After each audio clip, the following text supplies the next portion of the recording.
오늘 저희들이 이제 사무엘하 8장 말씀을 나누게 되는데, 이제 우리 지금까지 흐름을 조금 이렇게 잘 기억하셔야 이제 오늘 본문을 조금 잘 이해를 하실 수가 있습니다. 그래서 우리 사무엘하 5장에 다윗이 통일 이스라엘의 이제 왕이 됐습니다. 왕이 되고 나서 그가 했던 일이 이제 예루살렘을 정복하고 이제 그곳을 수도로 정했습니다. 그리고 이제 이스라엘에 대해서 지배적인 영향력들을 행사했던 이스라엘, 블레셋을 다윗이 이제 격퇴하게 됩니다. 이게 5장입니다. 5장. 그리고 이제 6장에는 그 새롭게 정한 수도 예루살렘, 이 예루살렘으로 다윗은 하나님의 궤를 이제 옮겨오려고 합니다.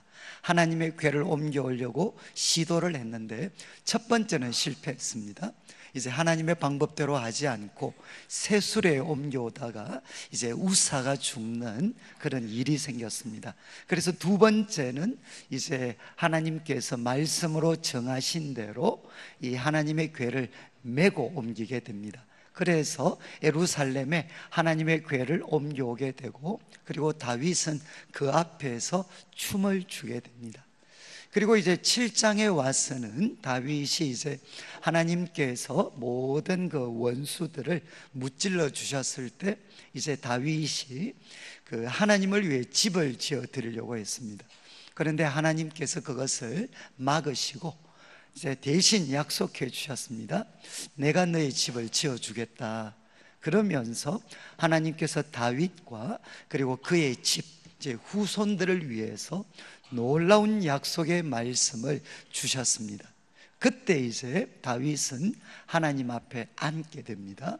여호와 앞에 앉은 다윗이 되어서 자신에게 베풀어 주신 은혜, 그리고 이스라엘에게 베풀어 주신 은혜, 그리고 하나님 자신에 대해서 감격하고 그리고 또 놀라게 됩니다. 그리고 이제 기도하죠.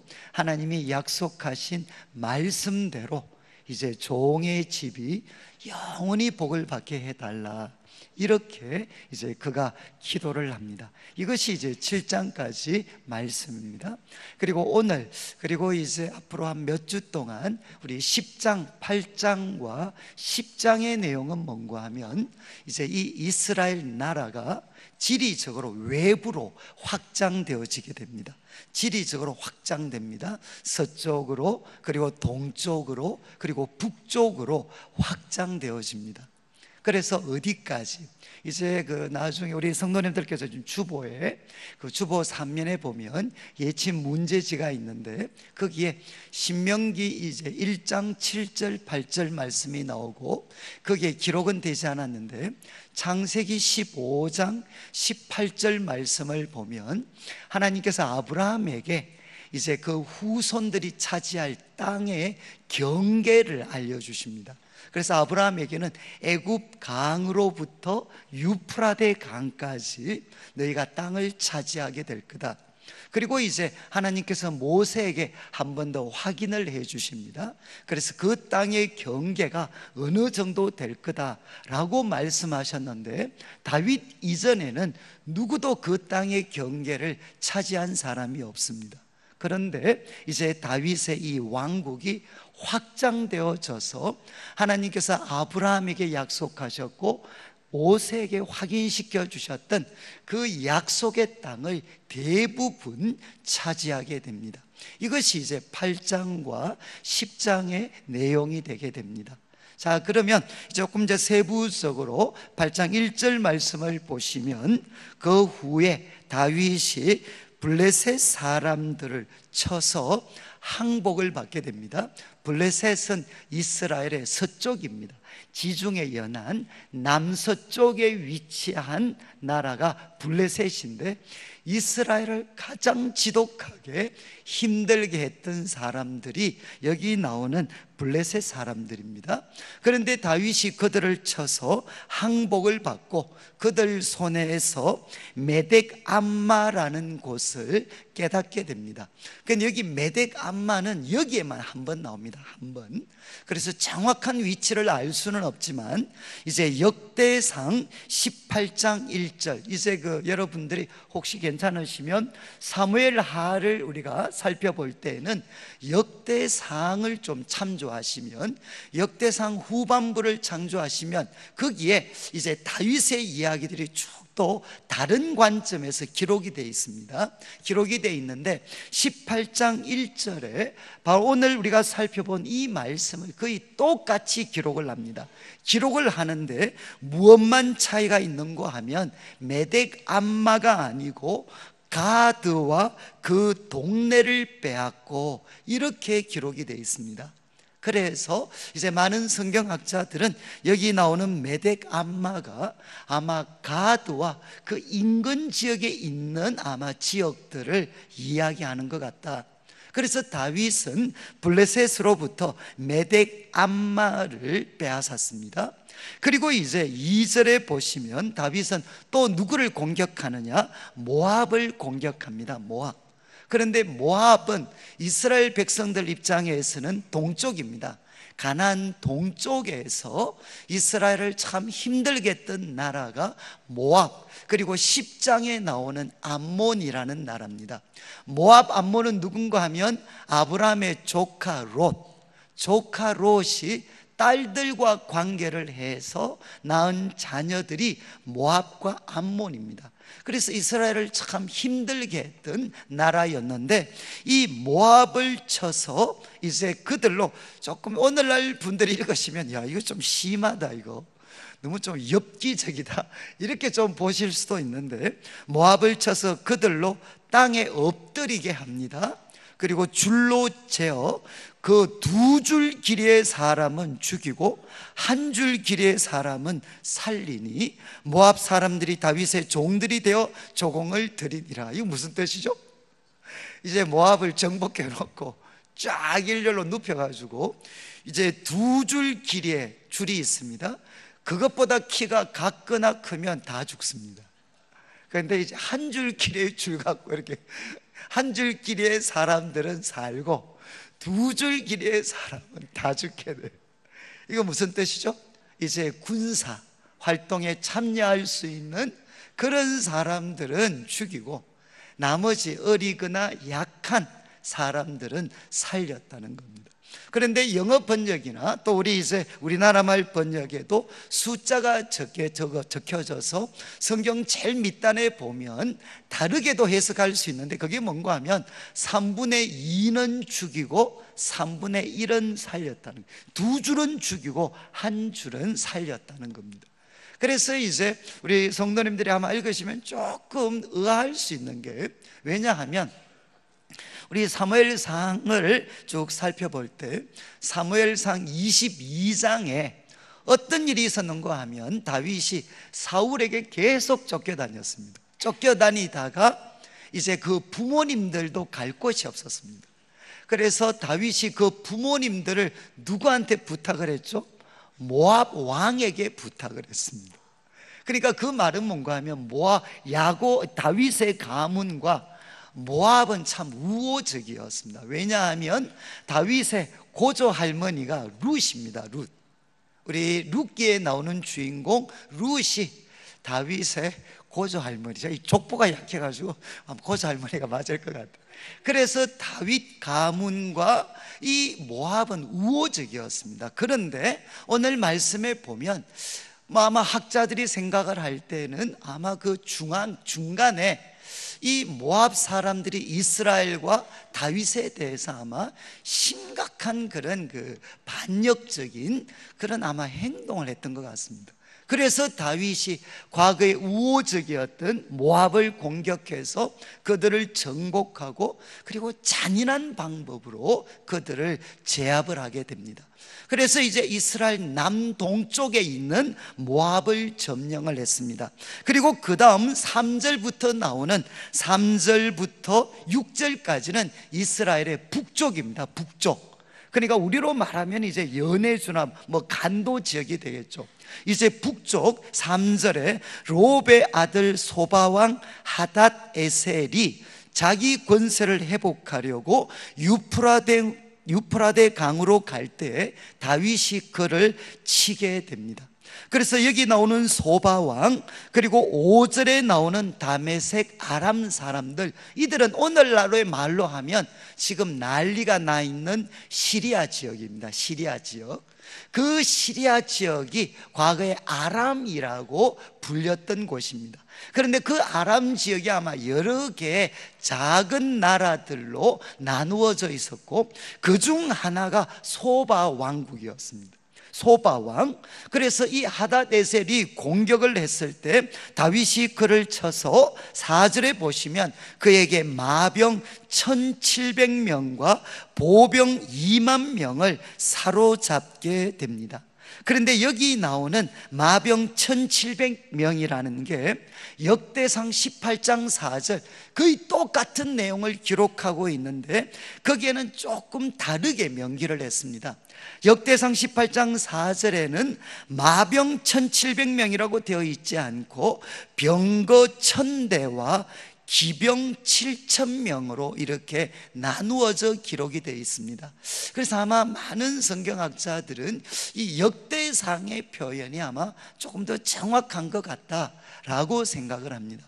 어떻게 되었든 이제 다윗이 이 소밧 왕 하닷에셀을 공격을 했고, 그리고 그들에게 마병과 보병 2만 명을 사로잡았습니다. 그런데 이제 그 마병을 그렇게 많이 사로잡았으니까 그들이 타고 있는 말이 얼마나 많았겠습니까? 그런데 다윗이 이렇게 행동을 합니다.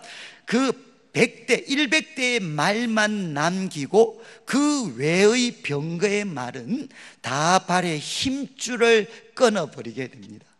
그러니까 여러분, 과거 고대 시대의 말은 엄청난 무기였습니다. 그런데 다윗이 이 하닷에셀에게 승리한 다음에 그 수많은 말들 중에 100대의 그런 병거를 끌 수 있는 말만 남기고 나머지는 힘줄을 끊어서 못 쓰도록 그렇게 만들어 버렸다는 거죠. 두 가지 쪽의 해석. 하나는 이거는 너무 잔인하다, 어떻게 말이라고 해서 발에 힘줄을 끊어버리냐. 또 이쪽은 너무 어리석다, 그 좋은 군사용 무기가 될 수 있는 말을 그렇게 힘줄을 끊어버려서 못 쓰게 하는 거, 이게 너무 어리석은 행동이다.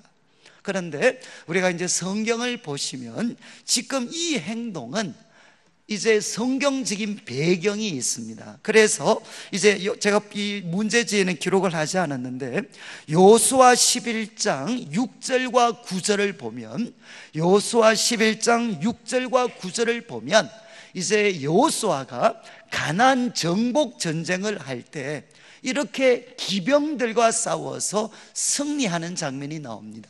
그런데 그때 하나님께서 여호수아에게 똑같은 명령을 하십니다. 발에 힘줄을 끊어버려라. 그리고 여호수아는 순종을 합니다. 왜 이런 행동을 했을까요? 그러니까 지금 다윗의 행동은 가나안을 정복할 때 여호수아가 했던 행동과 참 비슷합니다. 그런데 왜 이런 행동을 했느냐? 이제 신명기 17장 16절 말씀은 아마 여러분들이 좀 기억을 하시면 좋습니다.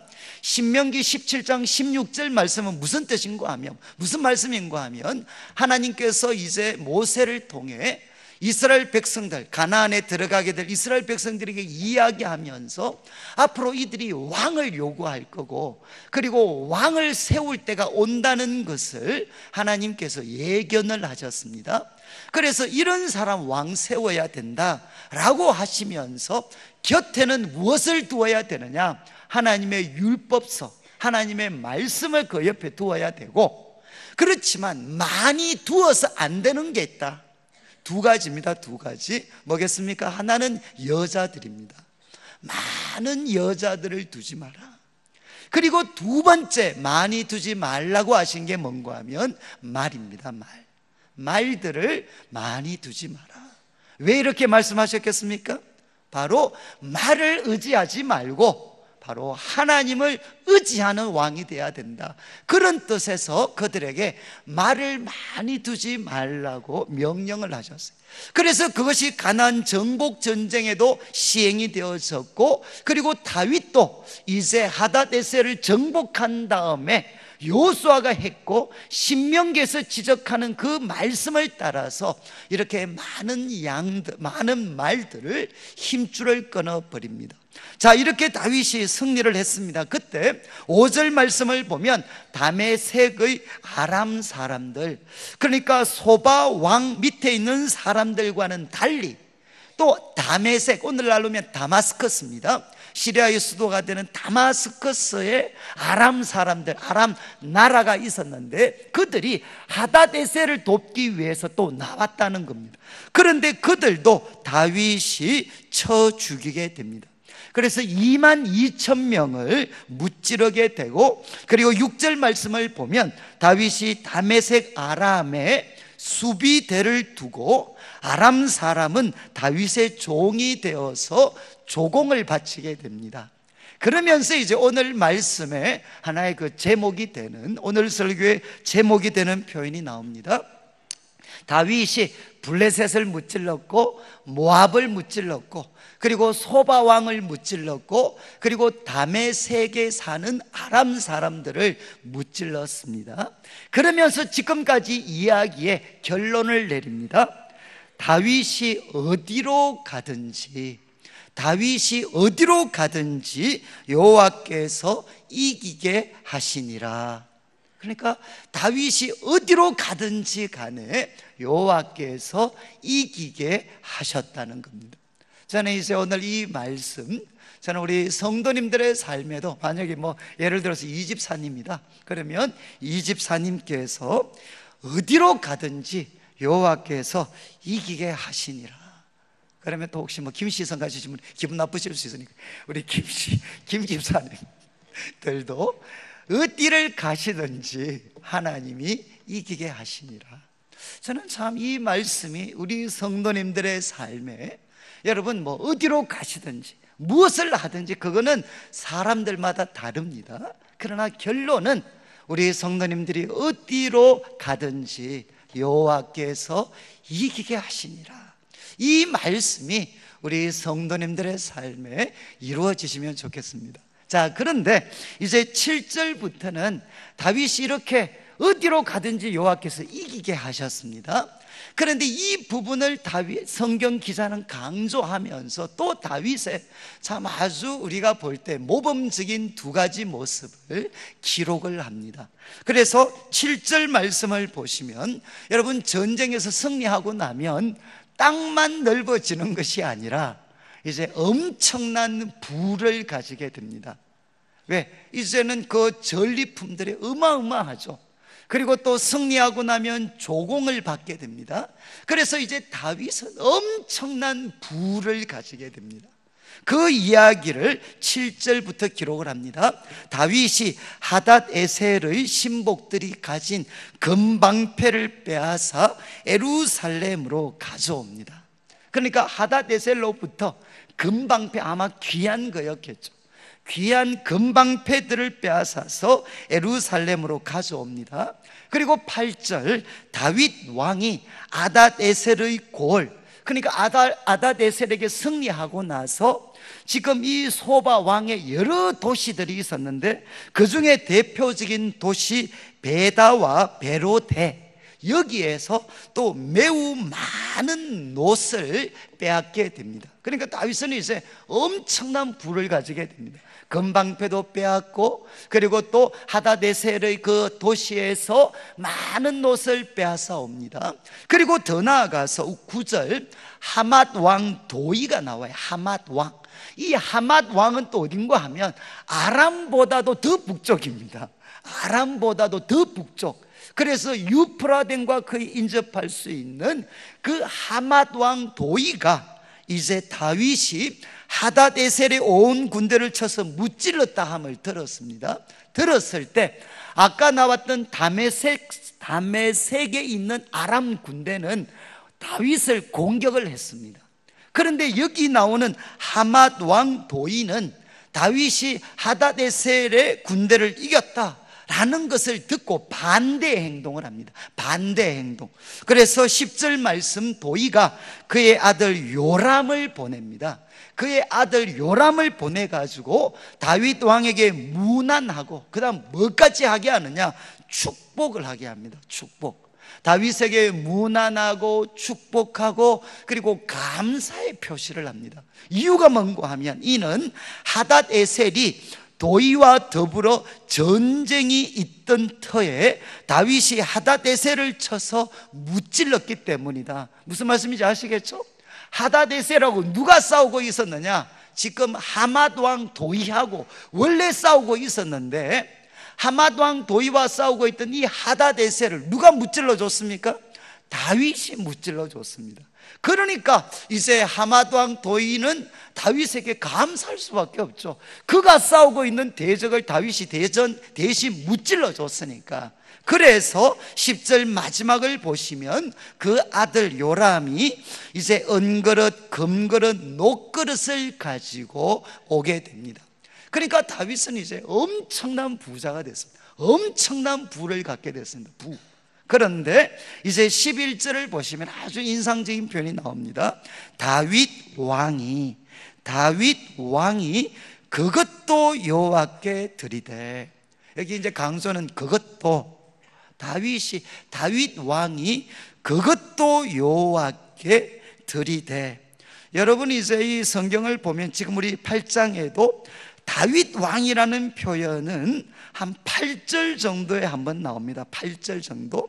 그리고 나서는 전부 다 어떻게 나오죠? 그냥 다윗입니다. 다윗. 그런데 아마 성경 기자도 이 부분에서는 아마 좀 마음이 감동이 있었던지 계속 다윗 그러다가 여기서는 다윗 왕이 그것도 여호와께 드렸다는 겁니다. 누가 갖다 준 것? 하맛 왕 도의가 그 아들을 통해 갖다 준 그것들도 여호와께 드리게 됩니다. 그러면 그것도라는 것은 뭐죠? 나머지도 여호와께 드렸다는 겁니다. 그래서 그 이야기를 11절 후반부부터 합니다. 그것도 여호와께 드리되 그가 정복한 모든 나라에서 얻은 은금, 12절 아람, 바로 위에서 언급했던 아람, 그리고 모압, 그리고 암몬은 10장에 나옵니다. 10장. 암몬 자손, 그리고 블레셋 사람, 그리고 아말렉. 이 아말렉을 언제 빼앗았죠? 사무엘상 마치면서 다윗이 사울에게 쫓기다가 그 아말렉 사람이 공격을 받았잖아요. 그런데 애굽의 그 종 하나 도와주다가 그들이 위치한 곳 알고 아말렉을 박살을 냅니다. 여러분, 아말렉에서 빼앗았던 것들, 이 모든 것들, 그리고 나아가서 소바왕 르홉의 아들 하닷에셀에게서 노략한 것들과 같이 이것을 여호와께 드렸다는 것입니다. 그러니까 이제 역대상을 보시면, 나름 중에 우리 성도님들이 역대상 28장, 29장을 보면 다윗의 이제 삶의 마지막 순간입니다. 마지막 순간, 그 왕의 자리를 아들에게 넘겨주면서 그가 했던 행동이 하나 나옵니다. 그게 뭔가 하면 여호와께 그가 가졌던 모든 것을 이렇게 드립니다. 엄청난 걸 드립니다. 그리고 그 어떤 다윗의 모습을 보고 또 다윗이 그들에게 도전하죠. 야, 너희들도 참여해라. 그래서 또 많은 것들을 백성들이 또 하나님께 드립니다. 무엇을 위해 준비하느냐? 다윗은 아들 대에 하나님께서 하시겠다고 약속하셨던 그 성전 건축을 위해서 다윗은 모든 것을 사실은 다 준비합니다. 여러분, 다윗은 전쟁에서 계속해서 승리했습니다. 그리고 엄청난 하나의 부를 가지게 되었을 때 그것을 어디다 사용을 했느냐? 그걸 하나님께 드렸습니다. 하나님께. 그런데 이 감동적인 내용이 역대상 29장에 나오는데, 우리 이제 그 아마 화면에 하나 29장 14절 말씀이 나와요. 저는 이 말씀이 아마 다윗의 신앙 고백이었다. 물론 이것은 말년의 고백이지만 그가 전쟁에서 승리했던 모든 것을 하나님 앞에 드릴 때 저는 그의 고백이었다고 생각을 합니다. 14절에 보시면 나와 내 백성이 무엇이기에 이처럼 즐거운 마음으로 드릴 힘이 있었나이까. 참 이렇게 고백했죠. 하나님, 나와 내 백성이 뭐라고 이렇게 즐거운 마음으로 드릴 수 있게 하셨습니까? 그 다음 하시는 말씀 잘 보십시오. 모든 것이 주께로 말미암았사오니, 모든 것이 주님께로부터 말미암았사오니, 우리가 주의 손에서 받은 것으로 주께 드렸을 뿐입니다. 주의 손으로 받은 것, 주의 손에서 받은 것, 그냥 주님께 드릴 뿐입니다. 이렇게 다윗이 고백을 했습니다. 여러분, 다윗은 하나님께서 그에게 계속적인 승리를 주실 때도 그는 하나님 앞에 앉을 수 있는 사람이었고, 그리고 그에게 엄청난 부를 주셨을 때도 다윗이 잊지 않았던 게 뭐냐? 이 모든 것은 하나님께로부터 온 것입니다. 그리고 내가 주의 손에서 받은 것입니다 라는 고백을 그는 잊어버리지 않았어요. 그래서 그가 가진 그 수많은 재산을 가지고 하나님을 기쁘시게 하고 하나님의 뜻을 이루는데 이것을 사용을 하게 됩니다. 그 다음 기록하고 있는 말씀이, 그래서 그에게 주신 것 또 하나님 앞에 드렸을 때 13절 14절을 보면 다윗이 소금 골짜기에서 에돔 사람 18,000명을 쳐 죽이게 됩니다. 그리고 돌아와서 명성을 떨칩니다. 그리고 14절 다윗이 에돔에 수비대를 두게 됩니다. 여러분, 에돔은 어딘가 하면 이제 이스라엘의 또 동쪽 모압보다도 더 남쪽에 있는 나라가 에돔입니다. 모압보다도 더 밑에 있는 나라가 이제 이 에돔인데, 에돔은 야곱의 형 에서의 후손들입니다. 이제 정말 이스라엘을 괴롭혔던 이 에돔. 그런데 이 에돔을 이제 다윗이 이제 무찌르게 됩니다. 그래서 오늘 말씀에 보면 18,000명을 죽이고 에돔의 수비대를 두고 온 에돔의 수비대를 둡니다. 그런 다음 14절 마지막에 한 번 더 강조합니다. 다윗이 어디로 가든지 여호와께서 이기게 하셨더라. 그러니까 6절 말씀에 하나님께서 다윗이 어디로 가든지 이기게 하셨고, 그리고 또 14절에 다윗이 어디로 가든지 여호와께서 이기게 하셨습니다. 그러면 이제 우리 마음에 떠오르는 질문은, 도대체 다윗이 어떤 사람이었길래, 그리고 어떤 태도로 전쟁에 임했길래 다윗이 어디로 가든지 하나님은 이기게 하셨겠습니까?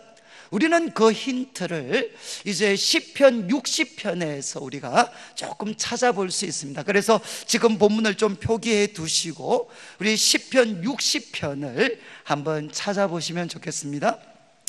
시편 60편, 우리 구약 성경 844페이지, 이제 시편 60편을 보시면 이제 시작을 하면서 이렇게 표현이 되어 있습니다.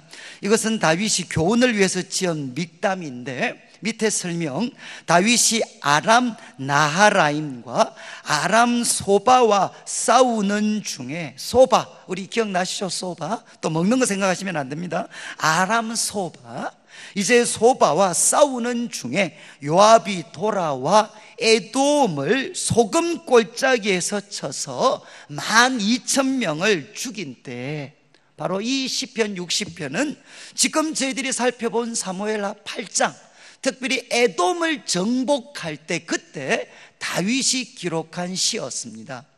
그리고 이 말씀을 통해 알 수 있는 것은 다윗이 에돔을 무찔렀지만 거기에 요압과, 그리고 역대의 상을 보면 아비새, 요압과 그의 동생 아비새가 결정적인 역할을 했습니다. 그런데 그때 다윗이 이 시를 기록하게 됩니다. 그리고 이 시에서 아마 이 전쟁에서 이스라엘 백성들이 꽤 고생을 했는 것 같아요. 고생. 그래서 그런 내용들이 1절부터 8절까지 나옵니다. 하나님 우리를 도와주십시오. 그리고 이제 다윗이 전쟁에 참여한 이유가 뭐냐? 하나님께서 이스라엘 백성들에게 약속하신 땅이 있습니다. 땅. 그 하나님이 주신 약속의 말씀을 붙잡고 다윗은 전쟁에 참여했습니다. 이게 8절까지 내용입니다. 그런 다음 이제 9절을 보시면 자막이 나옵니다. 우리 9절을 보시면 다윗이 이렇게 이야기하죠. 누가 나를 이끌어 견고한 성에 들이며 누가 나를 에돔에 인도할까? 이거 무슨 뜻입니까? 누가 나를 저 견고하게 보이는 성, 그리고 에돔에 내가 들어가서 저것을 점령할 수 있도록, 정복할 수 있도록 도와줄 수 있을까? 그런 다음 10절 말씀에 먼저 하나님께 하소연을 합니다. 하나님, 주께서 우리를 버리지 아니하셨습니까? 하나님, 주께서 우리 군대와 함께 나가지 아니하시나이다. 이렇게 하나님께 대해서 탄식을 하면서 11절, 이제 자막이 나옵니다. 11절을 보시면 우리를 도와 대적을 치게 하소서. 우리를 도와 하나님 대적을 치게 해 주십시오. 사람의 구원은 헛됩니다. 하나님이 우리를 도와주셔야 됩니다. 이유가 뭔가 하면 사람의 구원, 이건 도움입니다. 사람의 도움은 헛것입니다. 그리고 12절, 우리가 하나님을 의지하고 용감하게 행하겠습니다. 이거는 NIV 번역 같은 걸 보면 우리가 하나님을 의지하고 승리를 얻을 것입니다. 왜냐하면 하나님은 우리의 대적을 밟으시는 분이기 때문입니다. 여러분, 지금 여기서 뭘 느낄 수 있습니까? 다윗은 그 강력한 대적 에돔, 견고한 성을 바라보면서 하나님께 부르짖죠. 하나님, 내가 어떻게 저 성을 점령할 수 있겠습니까? 하나님, 우리를 도와주십시오. 사람의 도움은 헛것입니다. 그리고 우리가 하나님을 의지하고 승리를 얻을 것입니다. 왜? 주님만이 대적을 밟으시는 분이기 때문입니다. 여러분, 다윗에 대해서 뭘 느낄 수 있습니까? 그는 전쟁에 참여할 때마다 하나님만을 전심으로 의지를 했습니다. 하나님, 사람의 도움은 헛것입니다. 하나님만, 우리가 하나님을 의지하고 승리를 얻을 것입니다. 주님이 바로 대적을 밟으시는 분이십니다. 그러니까 다윗은 전심으로 하나님을 의지했습니다. 그때 하나님께서는 다윗이 가는 곳곳마다 이길 수 있도록 만들어 주셨습니다. 자, 그 다음 이제 본문으로 다시 돌아와서 한 가지만 제가 더 이제 말씀을 드리고 마무리를 하려고 하는데, 사무엘하 8장 이제 13절과 14절, 다윗은 에돔에 대해서 승리를 했습니다. 그런 다음 15절, 다윗이 온 이스라엘을 다스려 다윗이 모든 백성에게 정의와 공의를 행하게 됩니다. 그리고 여러 사람들을 세워서 바로 그의 백성 이스라엘에게, 모든 백성에게 정의와 공의를 행하게 됩니다. 여러분, 모든 백성에게 정의와 공의를 행한다는 것은 무슨 뜻입니까? 백성들 중에 억울한 사람 없도록 해줬다는 겁니다. 그리고 또 백성들 가운데 소외된 사람 없도록 해줬다는 거죠. 만약에 하나님이 주신 엄청난 부를 다윗과 그의 집만 독식했다면 이스라엘 백성들에게는 공의와 정의가 행하여지지 않았습니다. 그런데 성경은 뭐라고 이야기하느냐? 다윗은 모든 백성, 이스라엘 모든 백성에게 정의와 공의를 행하였다. 그들 가운데 억울한 사람 없도록 만들었고, 그리고 그들 가운데 하나님이 주신 놀라운 복에서 소외된 사람 없도록 하나님이 다윗이 그렇게 만들었다는 것입니다.